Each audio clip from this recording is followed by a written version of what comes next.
$300 for a book. Guys, I bought Apple's new book and today I wanted to unbox that for you. And yes, it cost me $3. That's more than I've ever spent on any book for that matter. $60 I think was the max to get the Steve Jobs autobiography early, but other than that, I don't think I've ever spent this much. And here it is. Ooh. It is so big and so heavy. You guys can get the cheaper $200 variant, but this thing is actually quite special, more than you think. Apple has been developing it for 8 years. That's 8 years of development for a book. So it's pretty much a 20-year history of every Apple product, and Apple didn't even have everything they needed. They went and bought old Apple products from third parties because they needed them to get high detailed sketches and the images we're going to see in here. So let's go ahead and get this guy unboxed and see what $300 buys you from Apple in a book. Oh my goodness, this is massive. All right, so we're going to peel the tab off over here. I haven't even got my new MacBooks yet. The reason I'm waiting so much is because I ordered custom spec, I guess, and it takes a while to get those. Not gonna be easy. Oh, that's too heavy. Seriously, this thing is like 30 or 40 pounds. Maybe I'm just exaggerating, maybe it's like 20, but it feels heavy. Okay, opening this guy up. All right, very neat packaging. By the way, this is called Designed by Apple in California. There's a lot of white going on, I know. Another box. It's like Russian matrushki. Okay, so you peel these back. This is interesting. It's like a puzzle just to get inside to look at the book. Wow, nice. I like these packaging. It has iPods, AirPods. So I guess this is like a really big tribute to everything Apple has done. Now that I see this book up close, wow. This actually feels like something worth, you know, in the several $100 digits. It's got nice silver pages painted on the edges. This is like some sort of a board. It's interesting. Okay, you guys ready for a story? Designed by Apple in California. Dedicated to Steve Jobs. Wow, I like that. A whole page. Introduction by Johnny Ive. So he actually made a video talking about why this was developed, and Apple's very proud of their designs. So I've got an index here, basically everything up to the iPhone 6 only. What? This is outdated and it just came out. They didn't even do the 6S or the 7? Interesting. Oh wow, okay. So that is kind of cool. Very high quality. So this guy, I remember actually playing on this in 3rd grade. Man, this is a trip way back. We would play Nanosaur, the first one, and Oregon Trail. Oh my goodness, man, this is bringing back memories. It's been so long since I've used one of these. This was actually probably the very first Apple product I've ever used in my life as a kid, and I didn't even know what it was. I didn't even know the difference between, you know, Windows and a Mac. It was all just a computer. So, wow. Man, the memories. I might buy one of these one day once I have more room for them. So they got some special edition ones in here too. And oh, I know about these. I just don't know or have ever owned one. I know some people have actually retrofitted new internals from a newer laptop into one of these. I've never had one of these. Is this like the first iMac? Actually, never even seen what that is. Assuming that's the first iMac. No, that's a Cinema HD display. Sorry. I'm an Apple Pro, but not everything, apparently.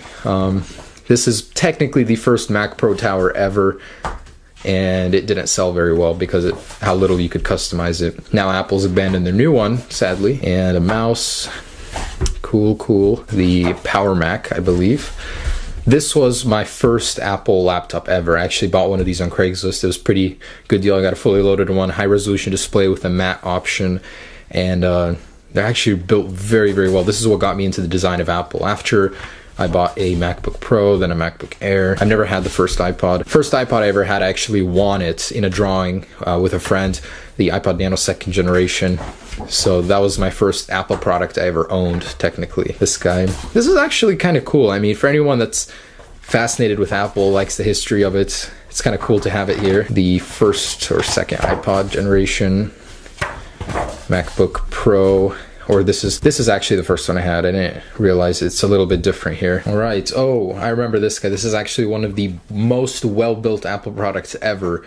A lot of people praise the design. This is totally Steve Jobs era. It fit very well with the Mac Pro Tower. So when I actually move into my house, eventually I'm going to build a bench out of these. It's a kind of really cool little idea. So they're very cheap. You can get the case for around like 50 to 100 bucks.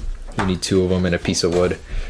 But this is one of the ultimate Apple designs ever. I love it. Never owned one, but wish I had. Some people are still using them over the new Mac Pro just because you can install newer video cards in them, you know? Wireless keyboard. Oh my goodness. I remember this, the white MacBook. I actually fixed one of these for my cousin as I was a kid. My first learning experience with OS 10, in fact. Ooh, this iPod, I remember these. So many counterfeits growing up as a kid with people using these. They were just MP3 players, but they had the same design and style. People ripping each other off on Craigslist with them. Whoa, I have never seen these in my life before. What a learning experience. That is actually kind of cool. So the iPods, iMacs, I've never used one of these. That's cool. Oh yeah, the sleeves for these guys. Man, this is actually pretty cool just to look through these in high resolution. iPod. Ooh, I remember these. I used to have these as a kid. Had so much storage, but they would fail, you know, hard drives and all. Apple made a speaker before. I did not know that. Man, I feel like learning so much about Apple right now with this. That is so cool. Color looks great. Pops here. New casings.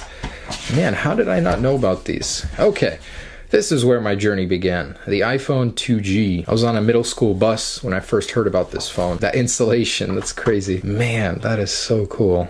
This is what started it all. Casing. What is this? Dented and old 2G. That's kind of cool. Rustic. Okay, those are the first Apple headphones I ever used. iMac. I have this keyboard. Oh my goodness, this brings back memories. I saved up my last dollar to buy one of these. And I was in Walmart and the employee said they were all out, completely sold out. He pried the display unit off to sell it to me because he saw how disheartened I got. And he pried it off, scratched it, and he gave me a discount, in fact. But oh my gosh, I remember walking out of the Walmart holding the iPod in my hands like this, like so much technology in this little iPod.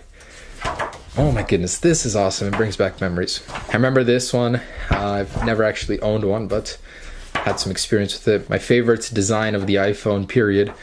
3GS and 3G, and the 4S. Okay, they're tied there. But man, that is so cool. That is the iPod Touch. Had a lot of experience with those. iMac. I like how this is organized linearly by time. So cool. iPod Shuffle. Never actually used one of those. I do have one of these. Still use one with the rechargeable batteries.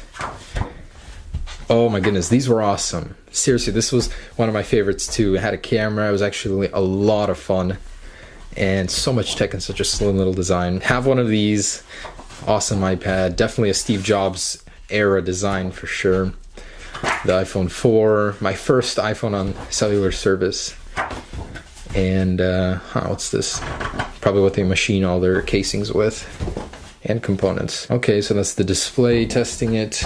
The iPhone 4 and 4S actually had pretty strong displays. Mac Mini, never owned one of these. That is kind of cool, huh?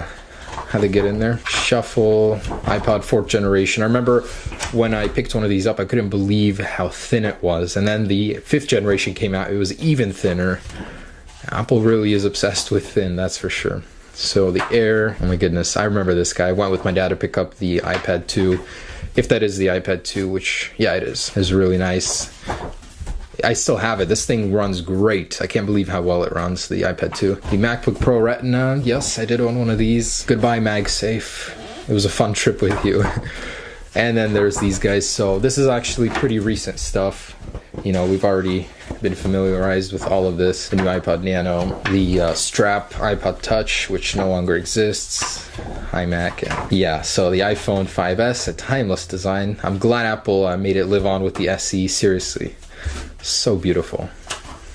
Man, this is awesome. Okay, guys, so as I'm wrapping this up, I just wanted to say this book brought back a lot of memories. It made me very happy just to read this, and not read it, but look over these pictures. It only goes back 20 years, but it doesn't need to go back further for me. For some people maybe watching, maybe you're an old timer and you remember all of the old Apple products, which I don't, sadly, you know.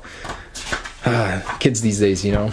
But this was awesome, guys. Okay, it is a little bit pricey at $300, but you know, just to have it sitting there, if you're an Apple fan, it's really great to enjoy it. I feel like the price could have been a little cheaper, but it's nice. I wouldn't say it's like 100% worth it, but still pretty cool.